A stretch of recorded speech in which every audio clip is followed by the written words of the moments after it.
Advance অপশনে গিয়ে সেটিংসে যাব।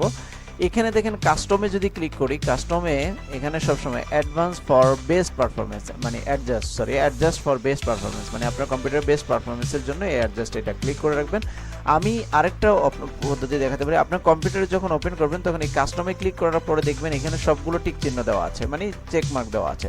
তো আপনি এখান থেকে সবগুলো আনচেক করে দেবেন, কারণ আমি বলি use drop shadow for icon লেভেল অন দ্য ডেস্কটপের যে আইকন লেভেলগুলো সেগুলো শ্যাডো আকারে আসবে। স্মুথ স্ক্রল লিস্ট, আপনার কম্পিউটার স্ক্রল করার ক্ষেত্রে স্মুথভাবে যাবে।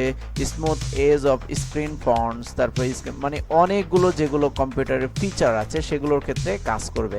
তো আমার এগুলো দরকার নেই, যেগুলো আমার দরকার সেগুলো আমি ব্যবহার করবো, যেগুলো দরকার না সেগুলো ব্যবহার করবো না। এটা আমার এক্সট্রা ফাংশন, এই এক্সট্রা ফাংশন আমি ইউজ করবো না। তো এই ক্ষেত্রে আপনি এটা বন্ধ করে দিবেন আর এখান থেকে অ্যাডজাস্ট ফর বেস্ট পারফরমেন্স এটা দিবেন, দিয়ে অ্যাপ্লাই ওকে দিবেন।